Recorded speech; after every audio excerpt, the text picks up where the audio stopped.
I'm thinking here about sport, the place, rather than sport, the skills and the understanding and the camaraderie of the team, all that we know of and the health benefits. But sport is a space for issues to be raised, a space to actually debate and discuss issues. I think it has become even more powerful with social media. If you think about the range of sporting events over the years, the apartheid, the anti-apartheid, and then now, of course, the NFL and the kneeling, all those things, the social media has become big spaces for discussion. So it's a real vehicle for equity, justice, and challenging discrimination. And that is why we invited Bruce to come along. But I want to say a little bit about Bruce before he starts. Most of us can't cope with even one career.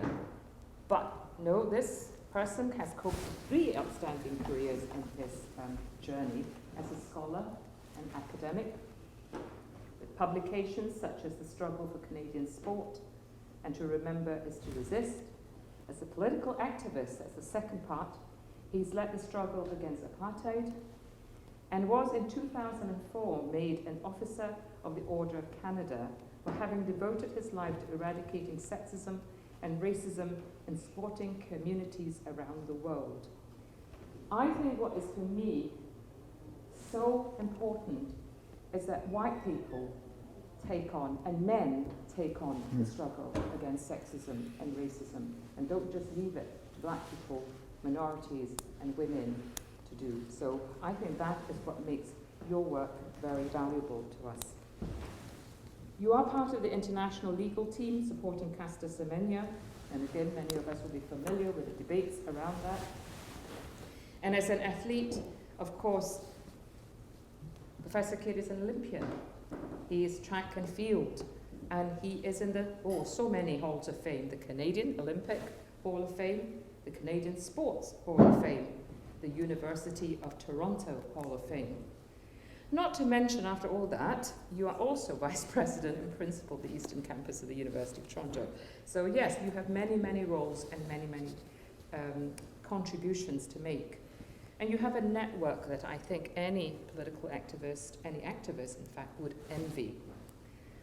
Sometimes people put elite athletes into a box, and that would be unfair, because this particular elite athlete has dedicated his life back into the system to challenge the structural inequalities that's there, and in every sphere, in fact, of your work, which is why you are so perfect for us to actually give the Moray House annual lecture.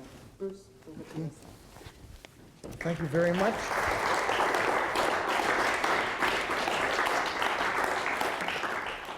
Thank you very much for that generous introduction and your warm welcome. I'm just delighted to be here. I'm honored to speak at this school and such a distinguished and accomplished university. I'd like to thank all of those who made my visit possible, Colin, Professor Arshad, and my hosts, Grant Jarvie and Mary Thornton, for your gracious hospitality and for the tours around Edinburgh, including the Rebus tour that I have enjoyed in the last 48 hours. Fresh winds for equity in sport. I'm proud to be an ally, and I'm proud to have been involved in some of the major struggles for equity in sport over the course of my life. I've spent my life in sport. I benefited enormously from sport, but I'm well aware that sport is not always beneficial, nor always accessible to every person. In fact, in many of our societies, even the majority of persons. So I've been inspired, been persuaded to lend my support to a variety of equity campaigns, some of which you'll hear about this afternoon. This is a brief report on the state of gender equity in elite or international sport. I know this is a school that considers grassroots sport and physical education at the same time, and I regret I will have little to say about those important spheres. But I would argue that because of the symbolic value, because of the space of elite sport, as Professor Arshad indicated, I believe that the influence, economic and symbolic, of high performance or elite sport is really important. In this school, I will say that my parents were educators who devoted their lives to making public education from the cradle to the grave as accessible as possible. Their belief was that the measure of a free and just society was the extent to which opportunities for everybody, no matter how marginalized or poor, they should have accessible, if possible, free opportunities for every form of education.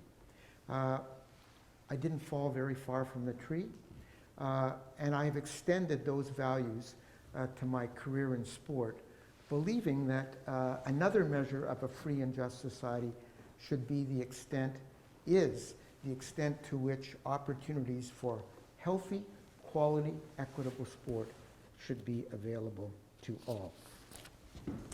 In this talk, I will give a brief historical frame, putting my update today in the context of the long and important struggle for inclusion and equity in sports. Then I'm going to briefly summarize the breakthrough, the achievements of the last 40 or 50 years, particularly aided by second wave feminism, the civil rights movement, and so on. Point out some remaining challenges, and then look at three spaces or three spheres of international sport where I see encouraging signs. So my framing argument is this historical generalization, that modern sport as we know it began right here in 19th century industrializing Britain as an upper class male practice designed to shore up masculinity at a time of discombobulating social crises and to extend class, economic, and imperial power across Britain and other parts of the world. It was spread by evangelism, imperialism, and immigration, emulation, and in the 20th century, the major international games like the Olympics. And that's a rich and important story.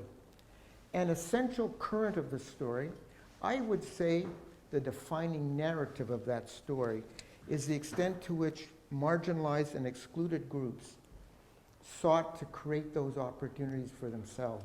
They looked over the fence and they saw that for the most part, sport provided rewarding, exciting opportunities. And so they sought those opportunities and they sought to be treated fairly when they climbed over the fence or an ally opened the door and let them in. Increasingly, those struggles have been fought in the language of human rights. A long and rich history to which many of you in this room have contributed and are contributing. 19th, early 20th, current struggles over access to public facilities along these lines of exclusion. Wonderful story about how those excluded often created their own events. The Clarion Clubs in Britain with their own remarkable activities and events. From my own research, the Women's Olympics in the 1920s, created by the remarkable French woman Alice Milliot. Or from a class perspective, the Spartakiads and the Workers' Olympiads of the interwar period. A poster from the Second Workers' Olympics you see on this slide.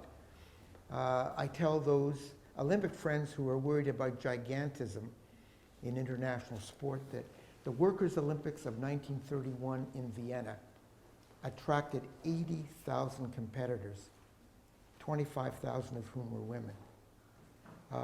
Now, they didn't stay in specially created villages. They crashed with friends.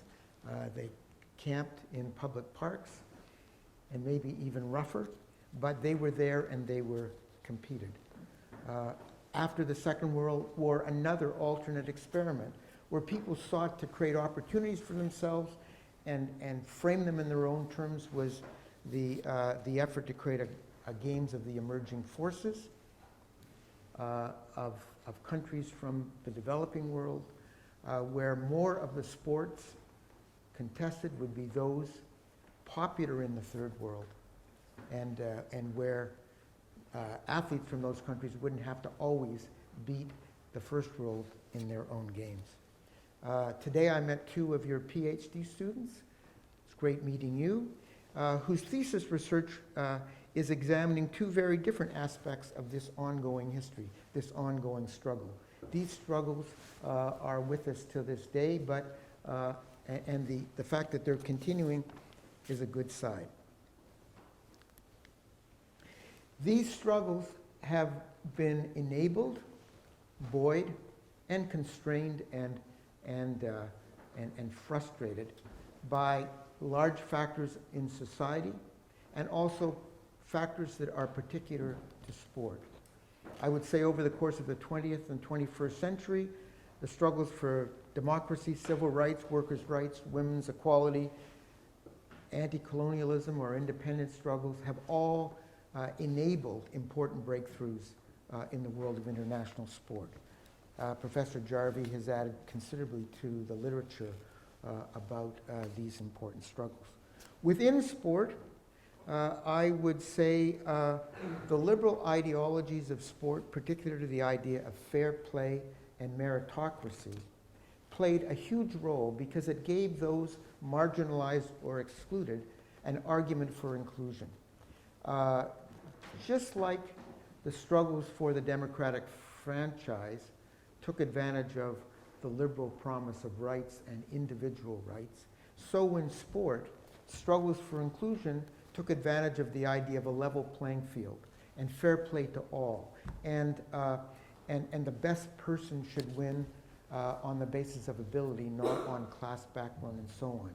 And if you look at any one of the campaigns, certainly the ones that I've studied, these arguments were always part of the justification for opening the door, knocking down the fences, and inclusion. And secondly, and Professor Arshad alluded to this, what I call the representational status of sport, the now taken for granted commonplace expectation that individual athletes and teams symbolically represent their universities, their cities, their countries, their races, their genders, and they're seen to be as larger than life. That's played a big role too, because when individual athletes like Caster Semenya is excluded, that's not just an individual issue or a women's issue, or a black woman's issue. This is a national issue. And in the other test case, it became a national issue too. And so these battles have also been buoyed by the power of representation, created for quite different factors. Since the Second World War, this narrative has been enriched by these very important struggles that in many ways have advanced considerably against racism and apartheid, for gender equity, for the rights of children, athletes, LGBTIQ, persons with disabilities, persons with HIV/AIDS, and in Indigenous or Aboriginal athletes. Increasingly, these struggles at the international level were enabled by the agenda of human rights at the United Nations, beginning with the Universal Declaration in 1948, and then these other conventions almost all of which specifically identified opportunities for sport, physical education, recreation, or leisure. And so at the level of international policy, at the level of international legal matters, there's been what I call a rights revolution.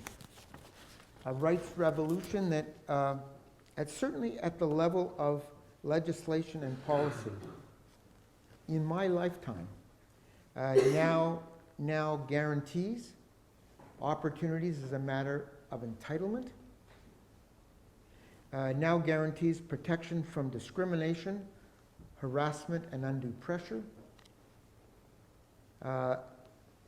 promises athletes, participants, others in the sports system, participation in decisions, including electing their own representatives. Even the IOC now, for 20 years, has allowed athletes to elect other athletes to serve on all the decision-making bodies, as do other major international and many national organizations. And although this is less widely recognized, collective bargaining. And where participants' rights have been denied, the opportunity for appeal, for challenging those decisions considered unfair in selection and discipline. And these are just two examples of the bodies that now enable athletes to appeal bad decisions. In a version of this talk, when I talk about Tommy Smith and John Carlos in 1968, an important campaign, the Olympic Project for Human Rights, I point out that if the protections now in place were in place in 1968, there's absolutely no way they would have been kicked off their team and denied the opportunity to finish their scheduled races because they would have had an international arbitrator say, hey, wait a minute, this is improper. These are all terrific stories. Yet, while these rights are promised, in reality, in many countries, national Olympic committees and international federations, they're not always acknowledged, let alone realized, and there are few mechanisms to provide redress. There's something aerial, there's something extremely lofty and out of touch by some of these international agreements. Opportunities are further denied by the conditions of poverty, gender barriers, international inequality, violence, and war, and as a special category, citizens' rights and workers' rights in the staging of major games and the production of sporting events are still very much at risk in some countries, as most recently the Sochi Winter Olympics demonstrated, sadly, unfortunately. For women, despite, in my lifetime, second wave feminism, an extraordinarily powerful and energizing worldwide force movement, current, has created enormous breakthroughs for women, but still there's lots to be done. Participation is still unequal and funding woefully unequal. The media portrayal of sport is still overwhelmingly male and sexist. If you look at the print and broadcasting media in most of our countries, outside the Olympic Games and other major tournaments, like I suppose the French Open, the landscape of sport is almost entirely male. You'd swear women were not interested or weren't involved, and horribly sexist, as some of you have documented. Leadership, gender-based violence, and still women are policed for gender compliance. So that's by way of introduction. what I want to focus on is the reason why I'm re-energized and why I'm more hopeful now from the last 2 or 3 or 4 years of activism that I probably was 10 and 15 years ago. I don't have, so these, I'm going to look at 3 spheres of activism, of both activism and institutional progress. And I'm not going to spend a lot of time on how the broader social changes have affected them, but let me cite a couple of factors. Outside sport, the renewed social movements, and there are a number of these, particularly the renewed women's movement focusing on sexual harassment, gender-based violence, known in North America as Me Too. The resurgence of civil rights, at least in the United States, specifically addressed at racial profiling and the senseless killing of young black males by police, well, males and females, but mostly young black males, by police forces known as the Black Like Me movement. And I would say worldwide activism in other areas, particularly LGBTIQ, have really, really given inspiration to activists within sport. There are lots of allies out there. And secondly, within sport, there's been a new generation of athlete leaders. This is something that I haven't documented. Maybe some of you are doing this, but I feel very, very strong. I believe, you know, it's a strong hypothesis that a new generation of athlete leaders is taking their symbolic representation very seriously, not just to endorse Nike or products or their sponsors and so on, but to represent the values of sport, including the level playing field, the idea of sport for all, and so on. It's really remarkable. For 25 years now, 30 years now, athletes have been the forefront of the movement for sport for change or sport for development and peace. A lot of the NGOs have been initiated, and now some of those athletes are getting into broader areas as well. One of my graduate students, I'm proud to say, is Rosie McClellan, double gold medalist in the Olympic trampoline, who did her master's thesis, just defended successfully, on athlete activism. And she found that more and more, that a significant number, it was a small sample, so we can't generalize about the entire population, were tired of being trotted out as role models without social content, and are starting to feel that they've got to stand up on some of these battles. And you've seen the remarkable activism by athletes.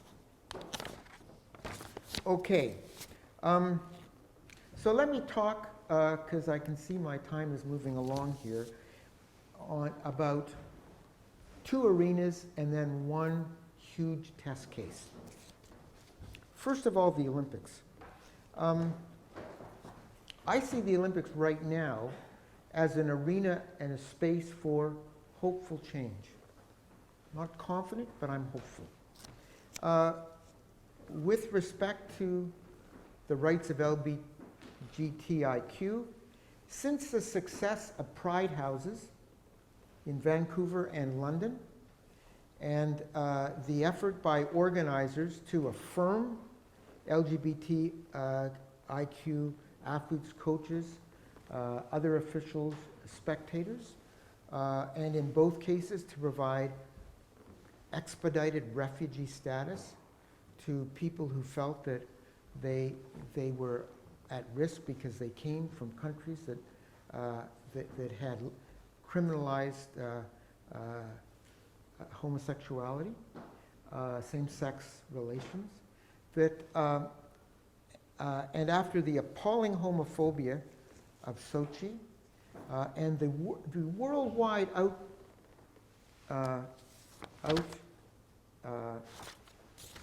rage against that, the IOC moved very, very quickly to add protections to the Olympic Charter, which is like the constitution of the Olympic movement, and to tell future bidders that unless they can guarantee that all participants will be free from homophobic persecution, discrimination of the kind that characterized Sochi, they won't be considered for future bids. Who would have thought? But it's happened. Secondly, the Olympic movement is trying to address, maybe more hesitantly here, but the worldwide crisis of refugees. Not so much the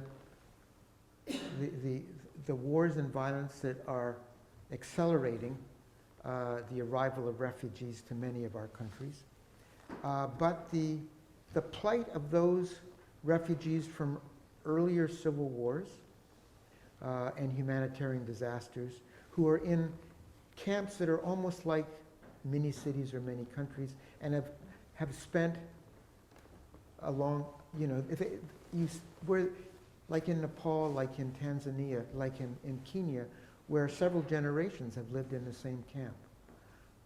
One of my colleagues who does research in this area said the average time in the well-established camp for an individual to live in one camp is 17 years. And the IOC is struggling to address that, to find a way. I mean, it used to be that unless you represented an official nation state with the National Olympic Committee, you couldn't go near the Olympics, and they're trying to create a new category to do this. What the next step will be is unclear, but that's a very hopeful sign. And the message it says about inclusion is really terrific. There were 10 athletes who competed. Some of them had personal bests, and the IOC made a point of really stressing their solidarity with refugee activists. I'm very encouraged by that. The best news is on the area of more traditional gender equality. At the recent Winter Olympics in Pyeongchang, the IOC approved 25 new recommendations covering sport participation, media portrayal, governance, funding, and the need for monitoring and compliance. It's not been very well publicized, but my information is that it's being taken very seriously, and President Bok has given his full support. Some of the specifics are including these. They've set out the goal of 50% participation by women and men by 2024 in Los Angeles, and 2026 in the Winter Olympic Games still to be awarded. In each of those games, they've got a long way to go. More importantly, an equal number of teams in each sport, way out of whack now. Equal team sizes in each sport, rosters are way out of whack now. Equal team formats, so in some sports there are 48 teams playing over 10 days, and on the men's side and the women's side would have 24 teams playing over 3 or 4 days. And finally, sport not marketing appropriate uniforms. So no forced bikinis for beach volleyball players, and sport specific and as equal as possible.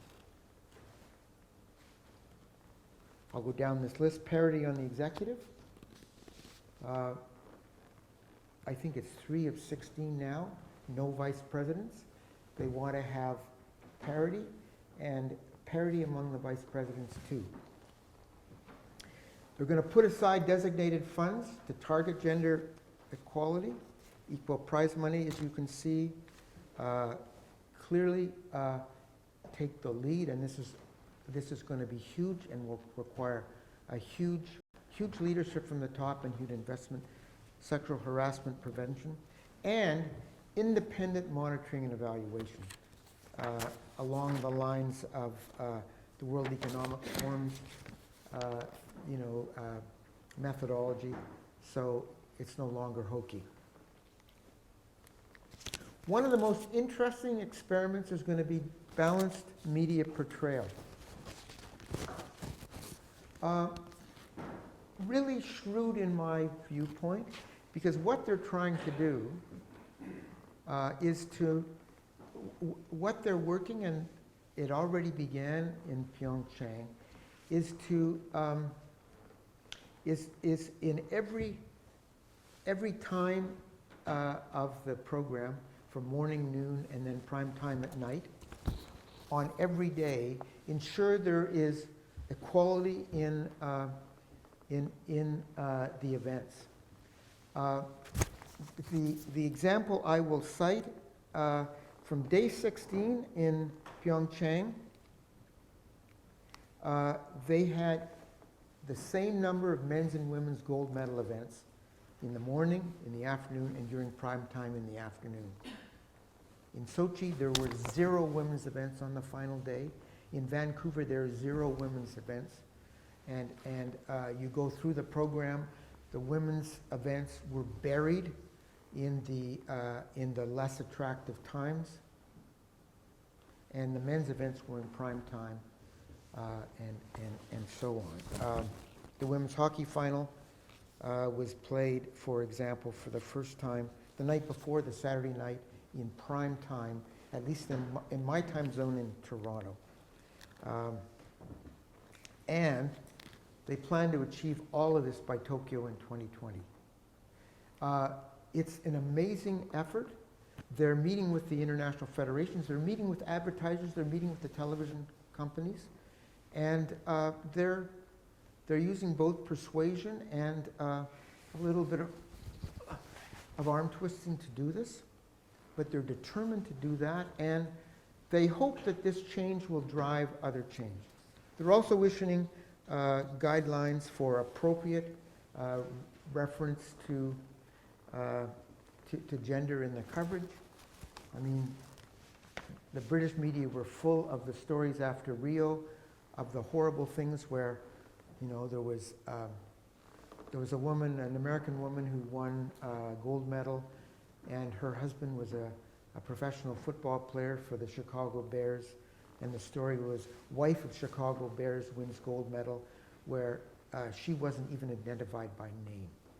So there's guidelines to object to that. It all depends on implementation and compliance. And the IOC has gone down this road before, so we need to keep their feet to the fire. But it's very, very encouraging, and it's far more comprehensive, and it seems to me far more deeply embedded than ever before. And from what I understand, it's coming from women's sports leaders, including elected athletes, and it's coming from VOG. So that's encouraging. Okay, Commonwealth Games. I've got to mention the Commonwealth Games because the last but one Commonwealth Games were in your sister city, in Glasgow, and in many ways they were a tremendous success. But they weren't great on the gender equality front. Only 46% of the medal events were for women, but only 41% of the competitors. It gets worse. 13% of the coaches, only 40% were equal in character, so women faced in almost half the events less demanding events. Lighter implements, fewer competitors. For example, there were 64 competitors in men's badminton, only 32 in women's badminton. This was one of my research projects. We had access to all of the credentials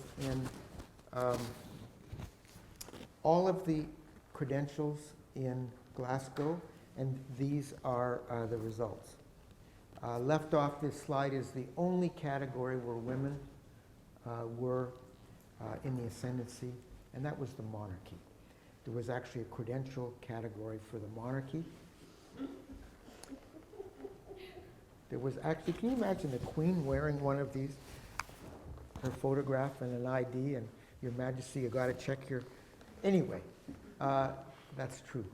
But in every other category, women were woefully represented.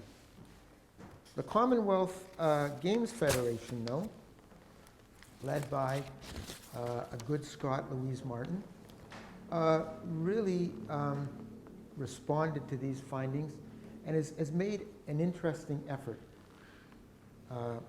They revised their constitution and they adopted a gender equality strategy to ensure that women and girls are equally represented, recognized, and served. And as a result of that, in the recent Commonwealth Games in the Gold Coast, just 2 months ago, for the first time of any major games, a real triumph, equal number of events for men and women. No other major games has achieved that. And to do that, they created 7 new events or categories in boxing, cycling, and weightlifting. And they basically told the international federations that up till now have controlled this, these are our games. You want your events on the program, you got to have an equal number of events. They tried to do the same in terms of officiating and achieve gender parity through credentialing in basketball, hockey, and swimming, and really pushing that in other sports. They created women's coaching scholarships to create or to encourage more coaches, to give more coaches the skill and the background and the confidence, and took them to the games to do that. So very encouraging wins there. Nevertheless, the glass may be half full, but there's much to be done. One of the catches to an equal number of medal events is you've got to give every Commonwealth Games Association that field teams the capacity to field athletes in those new events. And I haven't got the credentialing from Gold Coast to run the numbers, but my guess is that while the number of medal events were equal, the number of participants was less than equal, because many countries don't have the opportunities for women to do that. Media portrayal was not great. Sexual harassment and violence still needs to be addressed throughout Commonwealth sport.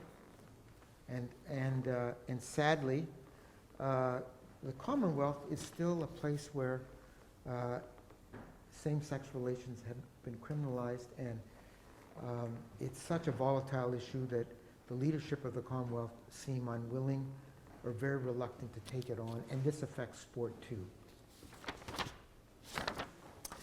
Okay, thirdly,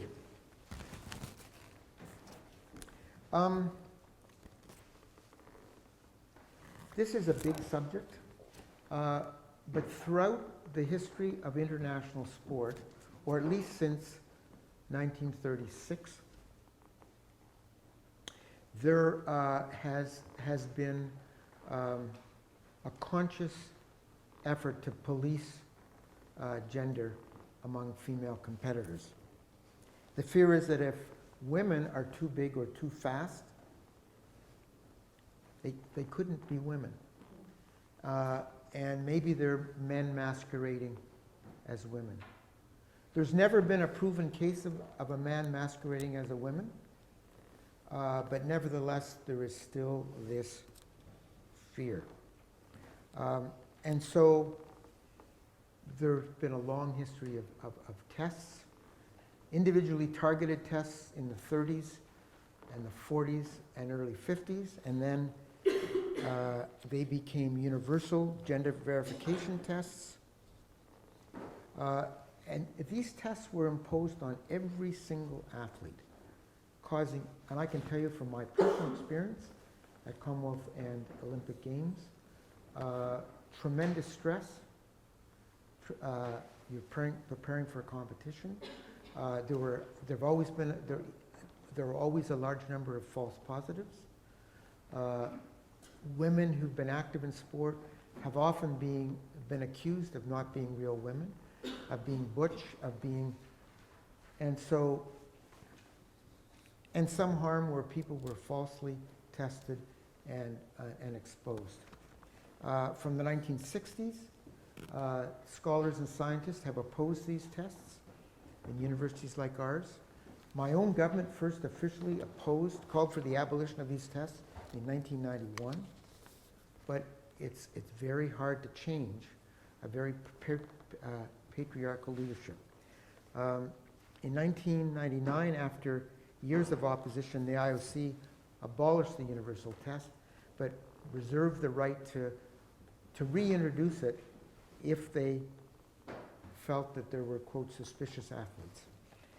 That came about in 1912, in what I say is in response to the moral panic around Caster Semenya, when hyperandrogenism, or elevated testosterone regulations, were introduced.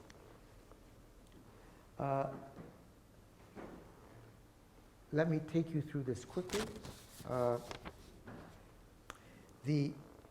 The regulations stipulated that any athlete could be investigated on request. And by the way, the directions on how you could identify someone to be tested were, they evoked the anthropology of the 19th century. Women who presented high natural T were suspended, and they were counseled either to undergo hormonal therapy or surgery, or they were banned from sport. In the first 3 years, we know of 30 athletes who were tested, despite the requirement of confidentiality. And 4 of those women, in cases that were documented by the medical profession involved, where they were counseled. They did sign consent forms, but they were women whose lives depended upon their careers in sport. And so in terms of unequal power, it was extraordinary. They underwent irreversible surgery in the name of sport. All of those women came from the Global South. The large surveys that we know of identified white, European, Canadian, North American athletes, but all of those targeted came from the Global South. In 2014, the Indian sprinter Dati Chand, whom you can see here, was removed from the Indian team almost as she got on a plane for Glasgow. Tested. It was discovered that she had, quote, too much testosterone, and that test was leaked to the media. And in a country where gender is extremely sensitive, she read that, and she heard from family and friends that she was really a man. She'd been raised as a woman, lived as a woman, and so on. Dati Chand is an extraordinarily brave and tough woman, and she said, this is crazy. And she was counseled to take drugs or undergo surgery, and she said, no way. And she sought out a colleague, Dr. Payosmi Mitra, who worked on gender issues in India, and asked for her help. As a course of that discussion, if I haven't said she was suspended, she refused, and so she was suspended. With Peoshni's help and mine and a Canadian legal team and the financial support of the Indian government, she appealed to the International Court of Arbitration for Sport, seeking unconditional reinstatement and the complete abolition of the regulations.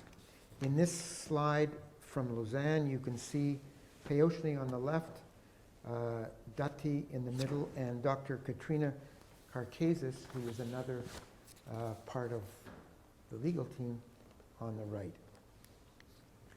Our team was successful in arguments, and CAS suspended the regulations for up to 2 years, during which time Dati was allowed to compete, and the IAAF given 2 years to argue that the regulations were justified. It was the first time ever that CAS has overturned both a decision and the regulations under which a suspension was delivered. So CAS is becoming more like a Supreme Court that can actually make constitutional judgments. The finding, which I'm summarizing on this slide, specifically, the IAAF has not proven sufficient scientific evidence about the quantitative relationship between enhanced testosterone levels and improved athletic performance in hyperandrogenic athletes. Not proven, a rush to judgment, never considered the probabilities of harm, never considered the ethics of the policy, and the court heard testimony from some national government people, like the director of the Canadian Centre for Ethics in Sport in Canada, the Canadian tester, that policy, that regulation would be illegal in Canada because it would be in violation of human rights statutes everywhere. The IAAF was unrepentant, the IOC. They never communicated this decision to athletes until we forced them to do so. And the IAAF went back to CAS and said, we don't have evidence to convince you that the universal regulation, the blanket or the original regulations were valid, but let's try this. We now have a regulation which was announced in Birmingham in March, so that women with elevated testosterone in 5 events, guess whose events these are? 400 meters, 400 hurdles, 800, 1500, and the mile will be prohibited.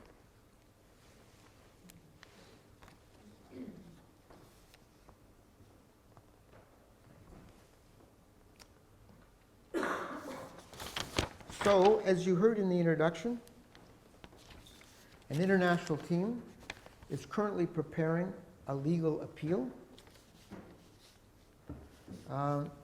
and there is an international campaign for support, and a growing number of national and international organizations have issued statements in support of an eventual appeal and against the policy. And my own view is that we should simply abolish gender policing once and for all. Quoting Dati Chan, I still do not understand why the IOC or the IAAF think they may need such a rule at all. I should be able to run the way I was born. In summary, despite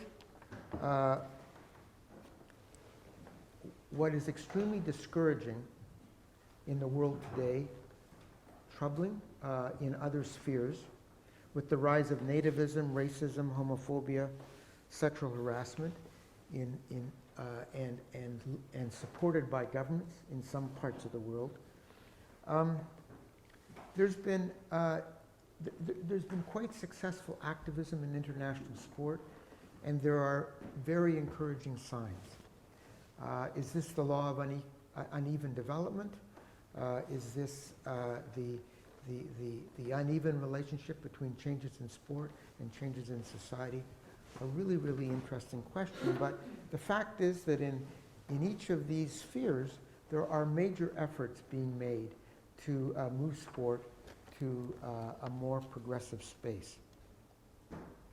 I would argue, and this will be my final point, all of us in this room, in faculties like ours, as researchers, as teachers, as athletes, coaches, referees, and so on, and as citizens, have, I would argue, a right and a responsibility to intervene to the best of our ability as we see appropriate to realize the promise of the court, to be open to everyone, and to give every participant the dignity and the support that's promised in the Universal Declaration of Human Rights. Thank you very much for your attention. I would be very happy to answer your questions and respond to your comments. Thank you very much, Bruce. I mean, it really is our time. I found that absolutely fascinating. I fluctuated from being really impressed that when people who are in power wish to make changes at structural level, it can be done. And the Gold Coast was a classic example of where that can be done. I then got moved into feeling really angry by some of what I've heard, because I think that is an absolute, it's a human rights issue, but it's also about maintaining the power that, I guess, if you have power, you don't want to give it up. And that really angered me to hear that.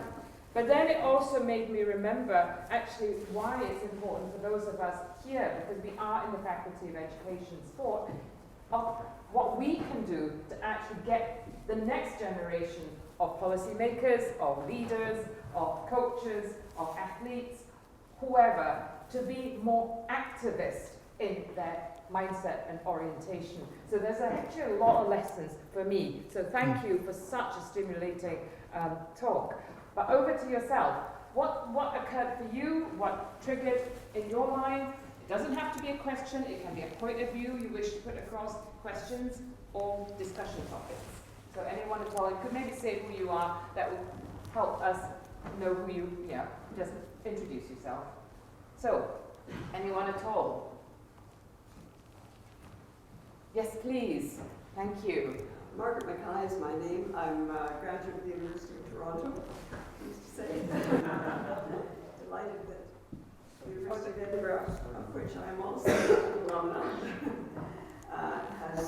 has made so many important links with U of T, and especially this one that links Professor Kidd and Professor Jarvie, Professor Arshad, and so on. My question is about the role of the media and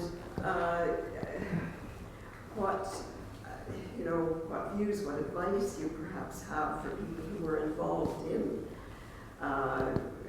transmitting information about equality in sport, whether it's from reporting on events to raising the discussion of these matters that you have raised for us, which I certainly didn't know fully about in most cases, and which do need wider attention and concern. I don't know if you have reflections.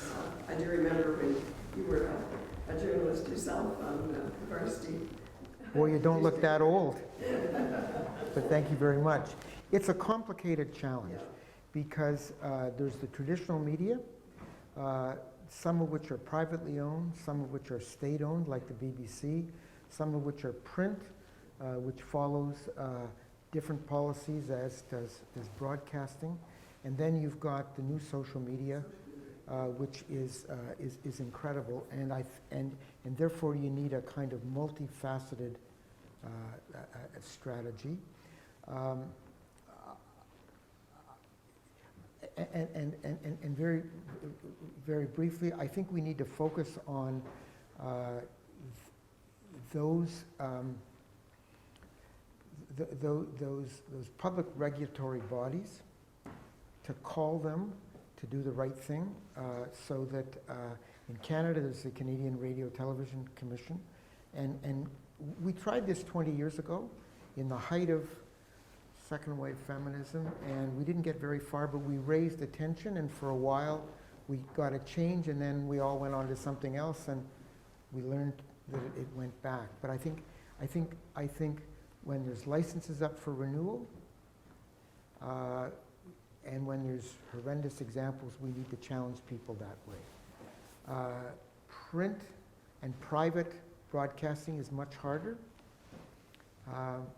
because the economics of print and private broadcasting are that the basic transaction is that they use sport to sell affluent male audiences, readers, viewers, to advertisers. And it began in the 1930s when this nexus was realized. The most effective way to get to men to buy cars, gasoline, hardware, those products, was to do sport. And you saw a masculinization of coverage. You saw a diminution of the coverage of women. And you've got to figure out how to get into that. So we need to target advertisers too. I won't even begin to address the social media in this answer. What can you do? You can try to duplicate what the IOC strategy is, demand coverage in each time slot. You can, if you're a university, you can make sure that, and you've got teams, representative teams, you can make sure that every time you send out a media release, you encourage people to broadcast your events, that you insist that they do it on a gender equitable basis.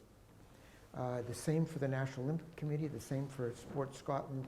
You know, we've got to do more of that. So, but it's probably the hardest nut to crack. You get, I know in my country, you get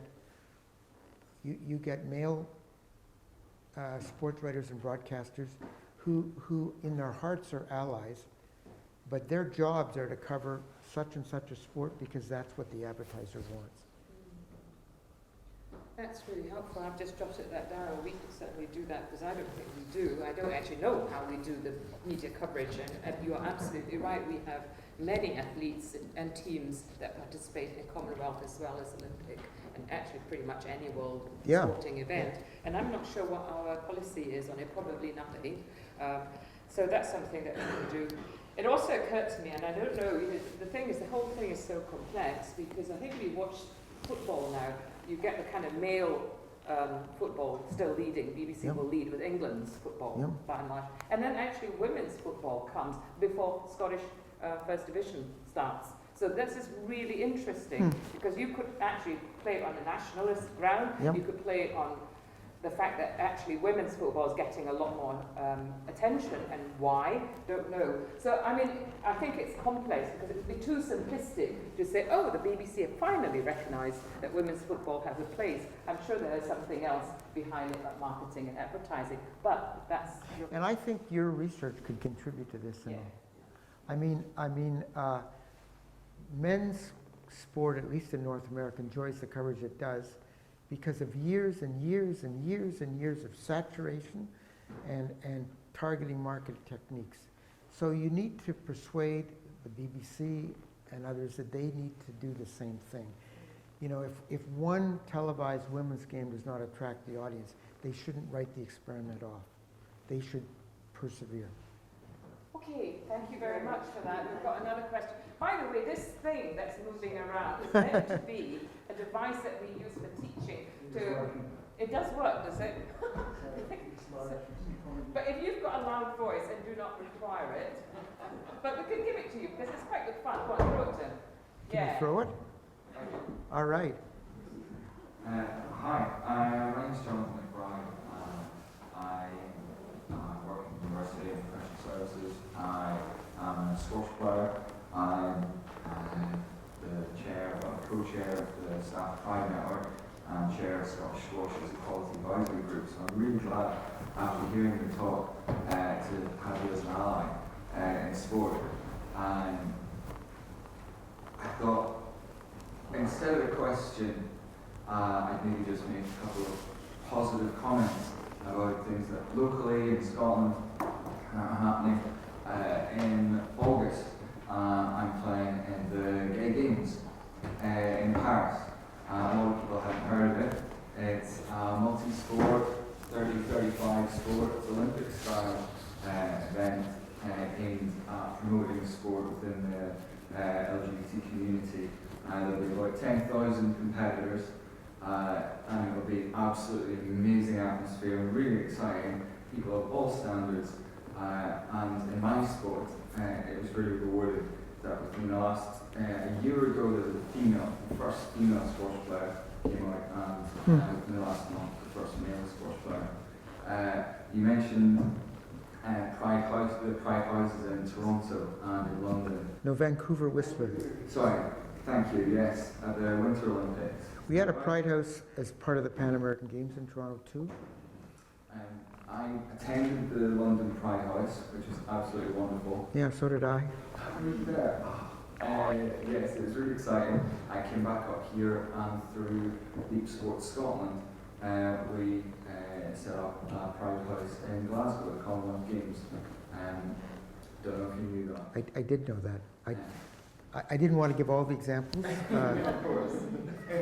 David Cameron and Nicola Sturgeon. And all good for you. Leaders of the country went along. Good for you. And the only other thing, right now in Scotland there is a festival fortnight programme events across Scotland to encourage LGBTI people to participate in sport events. If you're interested or know anyone and this has inspired you, please share that.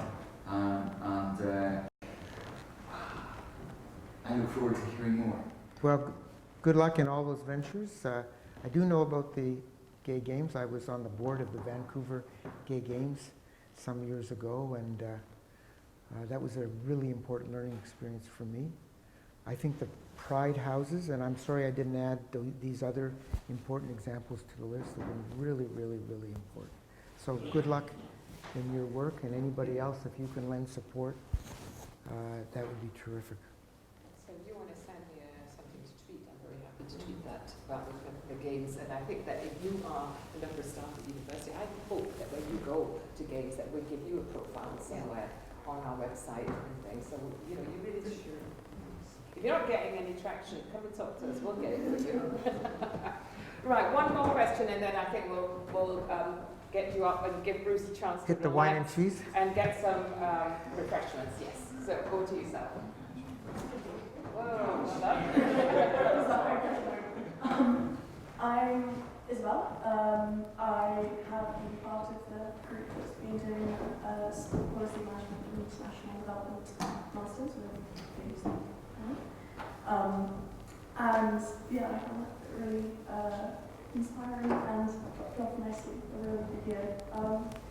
You sort of talked about sport as a representative sphere and the idea of meritocracy in sport. I wondered what your views were regarding quotas for any identity or all the identities you sort of mentioned, specifically on the sort of administrative decision-making positions, like boards and things. Well, first of all, thank you very much for that. My own view is that a kind of voluntary strategies of the last 20 or 30 years have not worked, and therefore there should be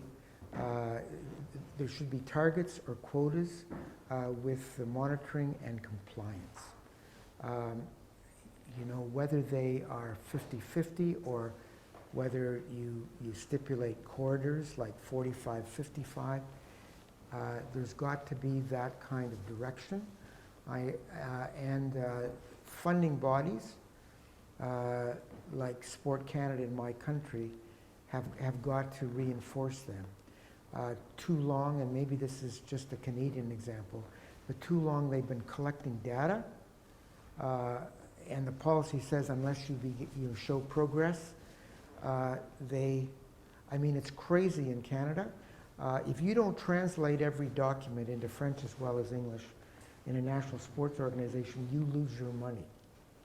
But if you don't follow the policy with respect to increasing involvement of women on the executive, they give you more money. So I think the time has come, and I'm the chair of 2 advisory bodies in Canada, one for Ontario, the co-chair of a national one, and that's what we're recommending. Governments don't like that, but that's, I think, once bitten or 15 times bitten. Does that help? Yeah. And at the same time, I guess, so yes, I guess the other thing I would add that I've learned is you've got to, along with that, you've got to create capacity building and support. So in terms of the strategy for, we don't call them quotas, but targets. We've created a series of escalating steps, and we've done it over 3 years with a temperature check. So significant increase every year, and we've provided capacity building workshops because in sport, for a combination of reasons, I don't know where they've been all this time, but you can't just assume that they've got the skill to do it. And then, because we have the similar problem in the university, you've got to help them enlarge the pools. So you've got to help them recruit, you've got to help them train, you've got to, so the quotas or the targets and the compliance have got to be accompanied by help along the way. Thank you very much. Thank you very much, Bruce. This week, I don't know which interview it was, but the boards of directors are still predominantly men in business and other things. And one of the excuses, the best one that came out was, why don't you have more women in your board so you're not proactive and do positive action? But we already have one in our board. So was the statement, which was frankly dire. Anyhow, the thing that I want to do now is to thank Bruce again. Perhaps you could join me in doing the thank you.